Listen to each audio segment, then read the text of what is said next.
apa jadinya kalau suatu hari Singapura menyerang Indonesia? Kedengarannya konyol. Negara sekecil itu, wilayahnya bahkan lebih kecil dari kota Batam.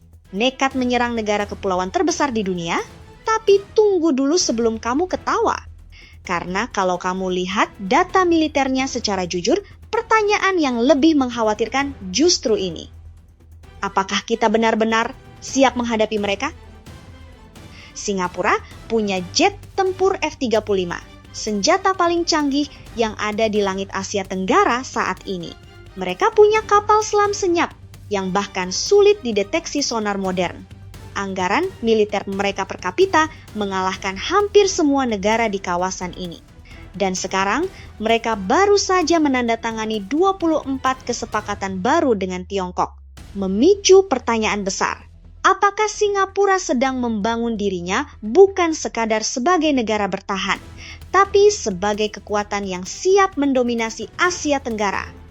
Di video ini, kita bedah habis kekuatan militer Singapura. Fakta-fakta yang mungkin belum pernah kamu dengar, dan yang pasti akan bikin kamu berpikir ulang soal tetangga kecil di ujung semenanjung Malaka ini. Baru-baru ini, Singapura dan Tiongkok resmi memperkuat hubungan bilateral mereka dengan menandatangani 24 butir kesepakatan, meningkat dari sebelumnya 19 butir. Kesepakatan ini mencakup bidang perdagangan, teknologi, hingga keuangan digital. Hubungan Singapura-Tiongkok bahkan telah ditingkatkan statusnya menjadi all-round high-quality future-oriented partnership sejak 2023. Sebuah formulasi yang membuka jalur-jalur presisi untuk keuangan, logistik, dan teknologi. Tapi jangan salah baca situasi ini. Di sisi lain, Singapura juga terus memperkuat hubungan dengan Amerika Serikat, termasuk menandatangani kesepakatan kerja sama AI pertahanan saat Shangri-La Dialogue 2024. Sinyal bahwa Singapura tidak sekadar meminjamkan pangkalan, tetapi turut mengkurasi teknologi dan logistik militer masa depan. Ini bukan pengkhianatan, ini adalah seni diplomatik tingkat tinggi, bermain di dua papan catur sekaligus. Dan untuk memahami kenapa Singapura bisa bermain seperti ini, kita perlu lihat dulu seberapa kuat militernya.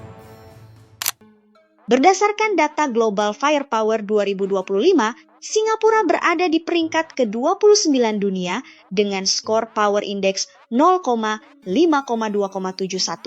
Ini bukan angka yang kecil untuk sebuah negara kota dengan luas wilayah hanya sekitar 733 km persegi.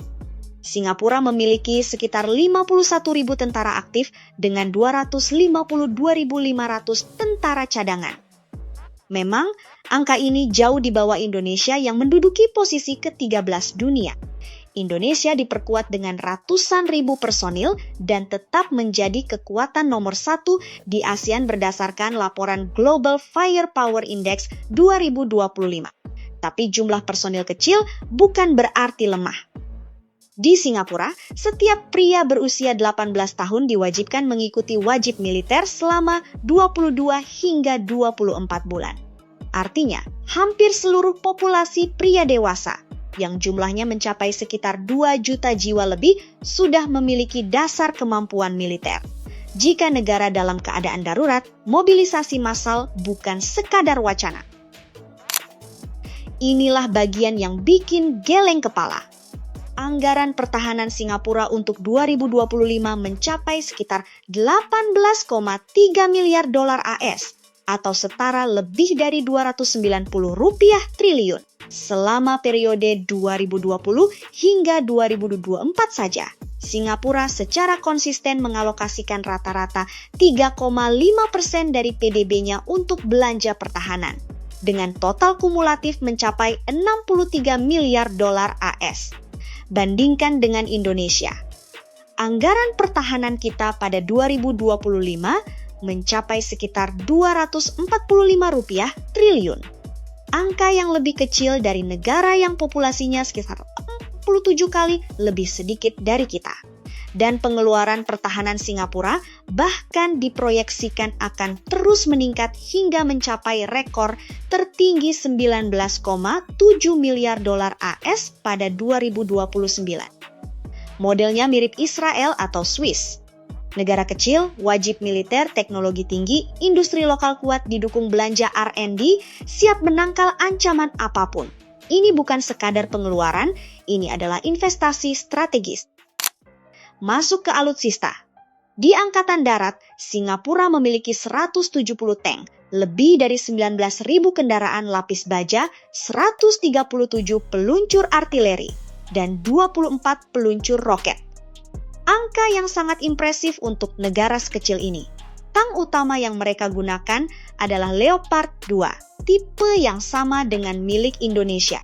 Tapi jangan buru-buru merasa setara, karena Singapura telah memodifikasi Leopard miliknya secara ekstensif menggunakan teknologi dalam negeri. Dikenal sebagai Leopard 2 SG. Bedanya sangat signifikan. Leopard Indonesia memiliki satu lapis tambahan baja, sementara Leopard 2 SG Singapura memiliki 3 lapis. Singapura juga melengkapi tanknya dengan sistem pencegat rudal aktif, sementara Indonesia belum.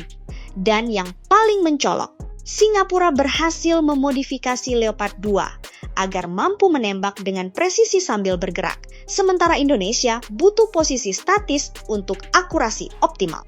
Tidak hanya itu, Singapura juga sedang dalam proses pengadaan Hunter Armored Fighting Vehicles, kendaraan tempur infanteri generasi terbaru.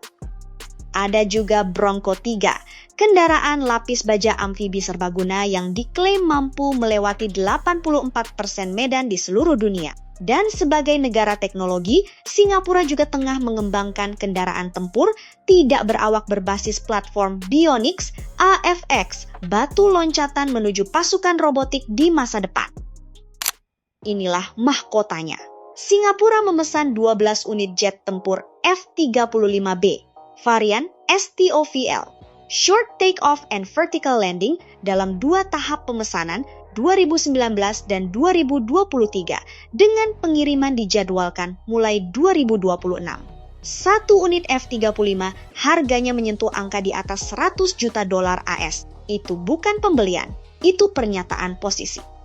F-35 adalah jet tempur generasi kelima yang dikenal dengan kemampuan siluman ekstrem.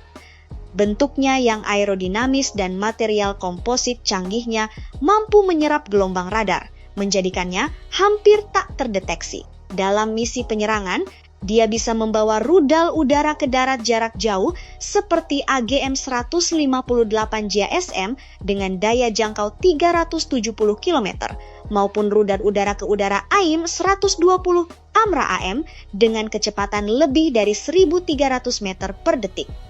F-35 ini melengkapi armada udara Singapura yang sudah terdiri dari sekitar 100 jet tempur aktif, 65 pesawat misi khusus, dan lebih dari 100 helikopter. Kekuatan udara yang sangat serius untuk wilayah sekecil ini. Angkatan Laut Singapura terdiri dari 6 frigat dan korvet, 6 kapal selam, 15 kapal patroli, dan 4 kapal penyapu ranjau.